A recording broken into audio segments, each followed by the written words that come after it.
வரது கூட கிண்டுக்கிறீங்க. Cinema cinema இன்னைக்கு நம்ம ஷோல இருக்கிற விஷயம்னா வாயில வட. ஆமா, உங்களால வாயில வித்தியாசமான எஃபெக்ட்ஸ் எல்லாம் போட முடியும். அது நான் சொல்ற கதைக்கு ஏத்த மாதிரி எஃபெக்ட்ஸ் கொடுக்க முடியும் அப்படின்னா கால் பண்ணுங்கன்னு சொன்னேன்.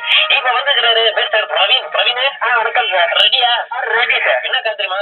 சொல்லுங்க சார். சின்ன பிள்ளைல இருந்து நம்மளுக்கு சோறு விட்டுறப்ப கொடுத்த கதை தான். பாட்டி வட சொல்ற கதை. Okay sir. நம்ம கதைக்குள்ள போக நீங்க அதுக்கு ஏத்த மாதிரி சவுண்ட் எஃபெக்ட்ஸ் எல்லாம் கொடுத்துட்டே வரணும். Okay sir. ரெடியா? Okay sir. ஓகே. எடுத்த உடனே ஒரு பாட்டி உட்காந்து பாக்க தட்டிக்கிட்டு இருக்கு. பாக்க தட்டி முடிச்சதுக்கு அப்புறம் வடை மாவு எடுத்து கையில தட்டி அது சட்டிக்குள்ள போடுது. அந்த வடை சுட சுட தூரத்துல இருந்து ஒரு காக்கா அதுல கூடுது. அதோட மைண்ட் வாய்க்கு இந்த வடையை எப்படியாவது ஆட்டையை போடணும்னு முடிவு பண்ணுது. அப்படியே அந்த காக்கா பறந்து வந்து வடையை லபக்குன்னு பிடிங்கிட்டு ஓடுது. அந்த நேரத்துல அந்த பாட்டி கத்துது. பாட்டி என்ன இப்படி கத்துது. சரி ஓகே, இந்த வடையை வச்சுக்கிட்டு அந்த காக்கா ஒரு பாட்டு பாடிக்கிட்டே மரக்கொப்புல உட்காந்துருக்கு.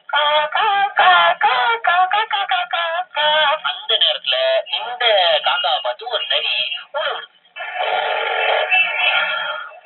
நரி ஊழ விட சொல்லி குறைக்க சொல்றேன்.